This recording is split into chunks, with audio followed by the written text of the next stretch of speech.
चलिए एक बार आप लोग को फिर से रूटीन में दोबारा याद रखेंगे। एक क्वेश्चन है आज का क्षेत्रफल 9 वर्ग इकाई क्या होता है? कम हो जाता है यदि इसकी लंबाई को 5 इकाई बढ़ा दे, कम कर दे और चौड़ाई 3 इकाई को क्या करना है? बढ़ाना है। यदि हम लंबाई को 3 इकाई और चौड़ाई को 2 इकाई बढ़ा दे तो क्षेत्रफल कितना हो जाता है? 67 इकाई बढ़ जाता है। आयत का विभाग क्या करता है? विभाग मतलब आयत की लंबाई और चौड़ाई। हमने क्या किया? आयत का लंबाई मान लिया x, आयत का चौड़ाई मान लिया y। जैसे जब लंबाई और चौड़ाई मिल गया तब आयत का क्षेत्रफल भी निकाल लेंगे। लंबाई गुना चौड़ाई यानी x * y यानी xy हो जाएगा। अब प्रश्न का डिमांड है, ऊपर लिखा है कि यदि इसकी लंबाई 5 इकाई कम कर दिया जाए तो लंबाई में 5 इकाई कम करने पर लंबाई निकल जाएगा x - 5 और चौड़ाई 3 इकाई बढ़ाने पर y + 3, क्योंकि जहां बढ़ाना है वहां प्लस करेंगे और जहां घटाना है वहां क्या करेंगे? माइनस करेंगे। और प्रश्न से जाएंगे आज का क्षेत्रफल लंबाई गुना चौड़ाई होता है, तो लंबाई यहाँ है, चौड़ाई यहाँ है, क्षेत्रफल तो यहाँ पर हम निकाले हुए हैं। इसी में कह रहा है कि 9 इकाई कम हो जाता है। 9 इकाई क्या होता है? कम होता है। तो इसमें हम 9 इकाई कम करेंगे, इसको सॉल्व करेंगे, गुना करेंगे x से इसमें और पुनः -5 से करेंगे तो y + 3 में कट जाएगा। मान मिलेगा कितना? 3x - 5y = 6। यह होगा समीकरण नंबर 1।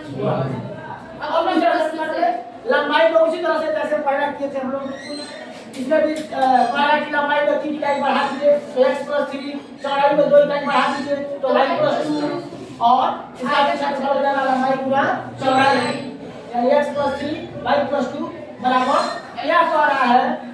यदि लंबाई में 3 और चौड़ाई में 2 इकाई बढ़ाते हैं तो क्षेत्रफल कितना हो जाएगा? 67 वर्ग इकाई बढ़ जाता है। तो क्षेत्रफल में 67 वर्ग इकाई ऐड कर देंगे, इसको भी गुना कर लेंगे।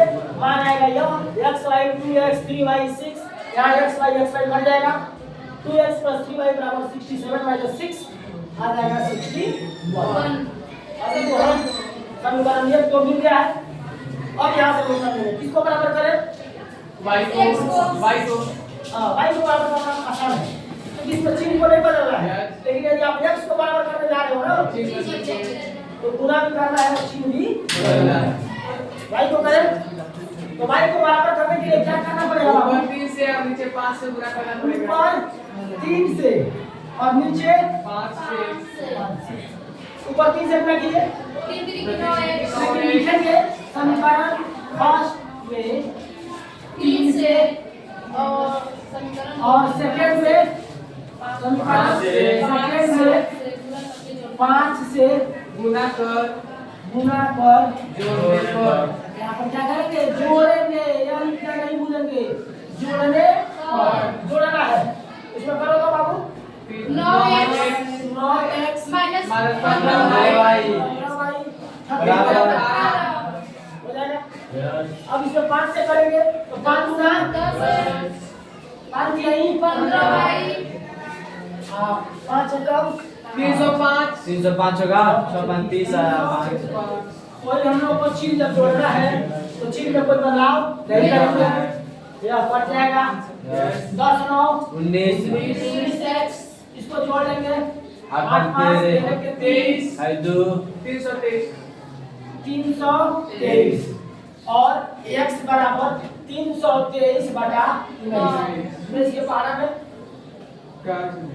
19 के 12 में 323 अरे 19 गुना 19 हो जाएगा 19 से कम 19 32 में से 19 घटाइए 12 में से 9 गया 3 है यहाँ मतलब 2 में से गया 1 ऊपर से आएगा 3। अब 133 कितना बार आता है? 19 का पारा नहीं है 19 हो गया 19 सबसे 133 ऊपर जाएगा कब बार में 17 कितना बार में 17 बार तो x का मान निकल गया 17। इसी मान को डालेंगे x बराबर 17 का मान कहाँ रखेंगे? समीकरण 1 में समीकरण फर्स्ट में। और समीकरण क्या बाबू? 3x - 5y = 4 3x minus 5y minus 5y equals 6। तो 3x का मान 17 माइनस 5y बराबर 6। सबसे यहाँ 51 माइनस 5y बराबर 6 और माइनस 5y बराबर 6 माइनस 51 प्लस में है माइनस में 51 माइनस 5y बराबर कितना होगा माइनस 45 माइनस माइनस कट जाएगा y बराबर 45 y बराबर 9। आज की लंबाई x बराबर कितना x बराबर 17 मीटर और चौड़ाई y बराबर 9 मीटर 9 मीटर। यही आंसर ओके। चलिए धन्यवाद। जय हिंद जय भारत। और कल का और 27 तारीख को हम लोग